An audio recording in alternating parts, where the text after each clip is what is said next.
بسم الله الرحمن الرحيم، والصلاة والسلام على أشرف المرسلين سيدنا محمد وعلى آله وصحبه وسلم. اليوم إن شاء الله رايحين نكمل لكم قصة العقيلي الجزء الثاني. توقفنا عند الجزء الأول لما أبو العقيلي جاب لولده العقيلي، جاب للأطباء الشعبيين على أساس يعالجون العقيلي. المهم أن العقيلي ظل مريض لمدة سنة، والمعالجين الأطباء يعالجونه لمدة سنة كامل وهو طايح مريض العقيلي. في خلال هذه السنة أبوه شو سوى أبو العقيلي؟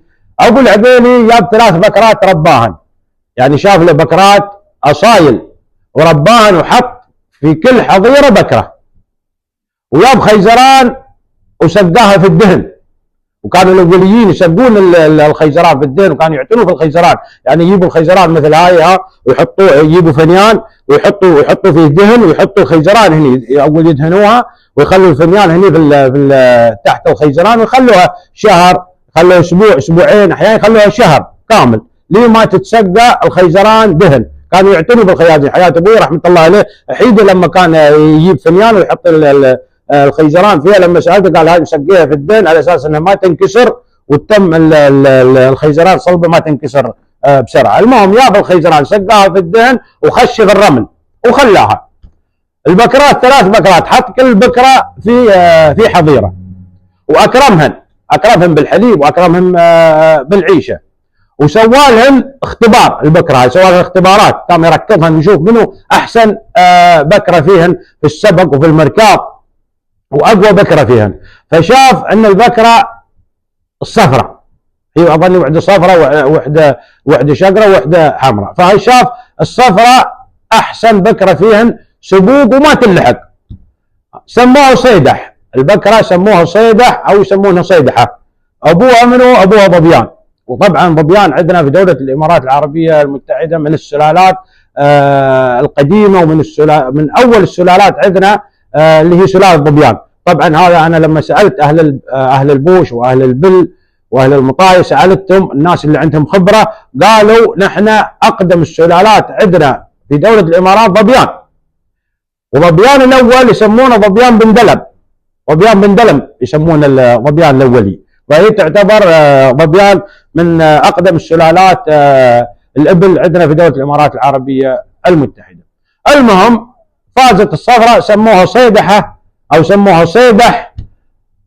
ولا مثل يقول المثل يقول ما يسبق صيدح الا ولدها، وصيدح ما لها ولد، لان صيدح بكره صغيره. المثل من قدر ما هي سبوق ومن قدر ما قويه هذه البكره، يقولوا ما يسبق صيدح الا ولدها، وصيدح ما لها ولد.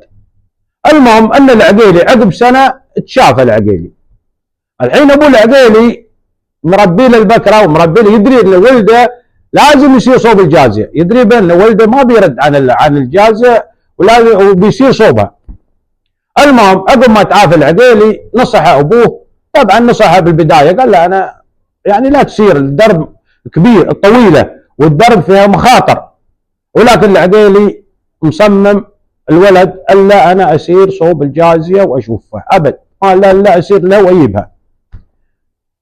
الاب لما شاف الولد مصمم انه يسير صوب الجازيه قال خلاص ما قدر يرده، قام وعطاه نصحه النصيحه الاولى، قال له لا انت الدرب قدامك طويله وبتلاقي ناس قدامك، لا تعطي سرك وصدق لحي الله واحد، يعني صدق نحن عندنا السر، لا تعطي سرك، يعني لا تفسح عن اللي انت ساير له. ولكن اذا شفت واحد يكرم بكرتك ويكرمك والرجال شفته كريم فلا باس انك تتكلمه، وخذ حذرك من الدرب، درب طويل فيها المخاطر وفيها اللصوص وفيها الحراميه، وخذ حذرك منهم. وقال لا تخاف، يقول لي انا ولدك وما ينخاف علي. فهني قصيده للشاعر سالم بن سعيد الدهماني راعي المنيعي، والقصيده هذه انا بعدها لكم في الجزء الثالث الاخير، قصيده طويله. فهو يقول حق ابوه، يقول لا تخاف ولد السبع ما بيجي نذل، وللمرايل منكم غبايه. هاي قصيده، هذا بيت شعر لسالم بن سعيد الدهماني، بعد لكم القصيده ان شاء الله في نهايه الجزء الثالث. المهم ساب العقيلي، يوم ساب العقيلي صار التقى في الطريقه على ناس كثيرين ما كانوا يكرمون صيدح، وكان كرمهم بسيط، يخليهم سار لين ما وصل توه وين ديار الجازيه اللي هو الشيخ المعنى، يسموه ابو الجازيه يسموه المعنى. وقبل ما يوصل القصر شاف الخادم او العبد اللي يرعى ابل ابو الجازيه اللي هو المعنى، شافه طبعا بعيد عن القصر ويرعى الابل. يا وسلم عليه الخادم العبد يوم شاف العقيلي سأله، قال له تفضل من وين سيرك؟ قال والله انا رجال تاجر ابيع واشتري وخاطف درب. العبد ذكي شاف ان هذا الرجال هيئته مو بهيئه تاجر، هيئه شيوخ، البكره اللي راكبينها بكره اصيله، وطبعا الخادم عارف بالابل وعارف بالبوش، حتى العتاد اللي عليها من اليوخ ومن الديباج، يعني من العتاد الغالي، وهيئه الرجال هيئه شيوخ مو بهيئه تاجر. المهم ان العبد جاب اللبن حق منو؟ حق العقيلي، قرب للبن او الحليب، حد يقول لبن حد يقول حليب، قرب للبن. قامت البكره يوم شافت اللبن غطت في اللبن تشرب اللبن، قام العقيلي كفخ ضربها بالخيزران اساس لا يفطن للعبد ويقول هذه بكره اصيله، وهذا اساس لا يفطن للعبد. ولكن العبد ذكي مثل ما خبرتكم، قال له يا عمي شوي عليها، خلي البكره تشرب، هذه بكره اصيله مضرايه على اللبن. فهني عرف العقيلي ان هذا العبد هو بسهل. المهم شربت البكره وياب لبن هو حق العقيلي، وفي اثناء ما العقيلي يشرب اللبن كان العبد يتفطن في البكره، يشوف وسيبتها ويشوف العزل اللي عليها، ما عليها عزل، لا عليها عزل ولا عليها وسيمه ابدا، ما يهولة التحديد.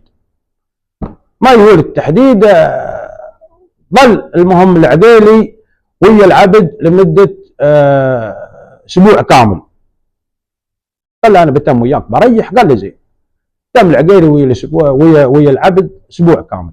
هني العقيلي ارتاح من العبد وشاف ان العبد هذا يعني يقدر يعطيها سره ويقدر يعطيه سده عشان يساعده في الموضوع اللي جاي، في الجواب اللي جاي فيه. فخبر العقيلي، قال له انت خبرني بقصتك. العبد قال له بخبرك بقصتك، وخبر العقيلي بقصته ويا الجازيه لما شافها على مورد الماء، ولما جاء ومرض وطاح مريض، وخبره بالسالفه كامل. قال للعبد فالك طيب وياك العود، وانا ان شاء الله بفزع لك، وان شاء الله نكمل الجزء الثاني او الجزء الثالث من قصه العقيلي والسموحه والعذر.